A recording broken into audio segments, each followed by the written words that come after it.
Anybody who knows me knows how much I value communication. I think it's one of the most important things you can work on for your career. It won't just help you in interviews, but it'll also help you navigate difficult situations with coworkers, working with customers, clients, etc. In today's video, I'm going to give you 7 phrases that make you sound more intelligent and effective in the workplace. Let's go. Now, the first phrase that we're going to go over is, "That's a great question." That's a great question is really good because, one, it buys you a little bit of time to think when somebody asks you something. When somebody goes, "Hey Ben, blah, blah, blah, question," you go, "Wow, that's a great question." One, gives you a little bit of time. It makes you seem like you're introspective, you're thinking about it, you're not just shooting from the hip and replying, but then it also affirms that what they're asking you is a meaningful thing that is relevant for someone to ask. It's just a strong saying to add in to your vocabulary. You're gonna be dealing with people and saying things like, "That's a great question." Again, positive, affirming, buys you time. It's just a nice turn of phrase to use when you're interacting with someone and someone asks you a question. The next phrase is, "If I'm hearing you correctly." I love using this phrase. There's going to be many times when people say something to you and the way you respond to them is really important. Using the phrase, "if I'm hearing you correctly," lets people know that they're being heard, right? In discussions, one of the principal complaints is that I don't feel like I'm being seen or they're not listening to me. Instead, they're just thinking about their response. They're not actually listening to what I'm saying.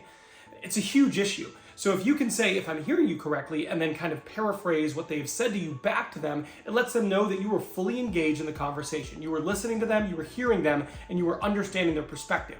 If you're in a relationship with someone in an office relationship, right? Like you're talking with them, you're someone who you engage with them frequently and there's a bit of friction and it feels like there's been communication struggles. This is one of those phrases, just by using it more frequently in the conversations, it's going to help that be a lot smoother. And just in general, it's a powerful phrase. It's a good way to make sure you're understanding. It's a good way to let people know that they are being heard. And it's a really positive way to respond to someone to make sure you're on the same page. Hey, if you like this video and you are finding value, do me a favor, hit that like button. That like button helps the channel a bunch and motivates me to make more videos like this. It also tells YouTube that I don't suck. So if you decide not to hit it, then you are telling YouTube that I suck. The choice is yours. This next phrase is really powerful and it's, "I see where you're coming from." There are going to be disagreements in the office, and those exist on a spectrum, right? There's going to be some small disagreements, there are going to be some big disagreements. But at the end of the day, it rarely benefits you to have a contentious relationship. And having these debates in which there's constant friction, well, it's not going to help you either. But simply by letting people know that, "Hey, I see your perspective. I see where you're coming from. I get it," goes a long way towards helping you find a way to find a solution together, right? It takes you from being gridlocked in a debate about who's right, who's wrong, what's the best way to, "Okay, I understand what you're saying."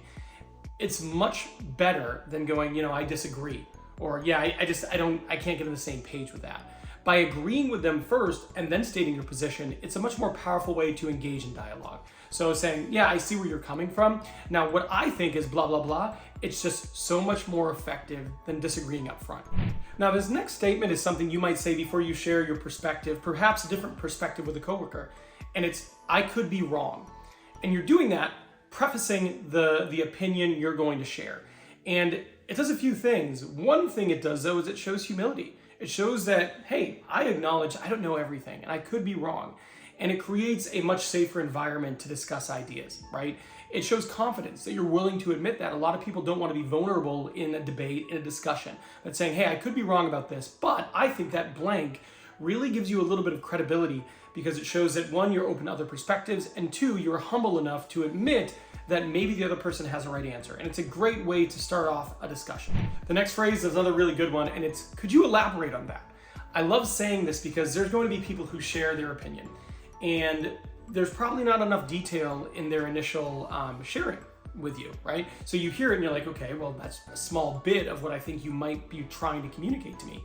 And by saying, asking them to elaborate more, asking them to give more information, it's an invitation, letting them know that you're listening, you're interested in their idea, and it's an invitation for them to continue talking. I think it's a powerful thing because I can't tell you how many times I've been in a conversation where people share what they say and other people just trample over them.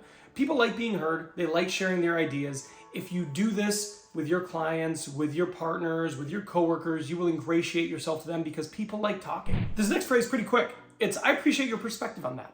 And this is just letting them know that, oh, that's an interesting opinion.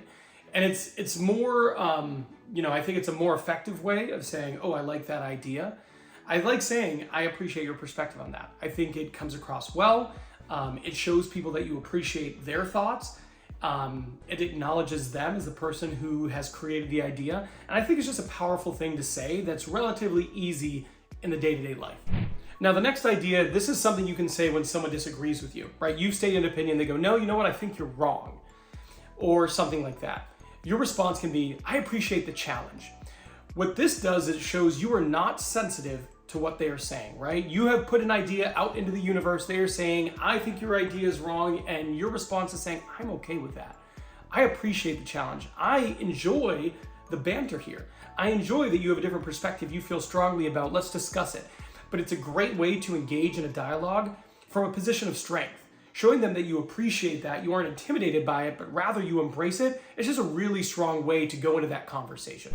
Using terms like this will make you more effective at work, which might lead to you being promoted. But do you know recently ADP released some data saying that people who are promoted are more likely to quit? I talked about it in this video here, and it's really interesting because in my mind, you get promoted, you're less likely to leave.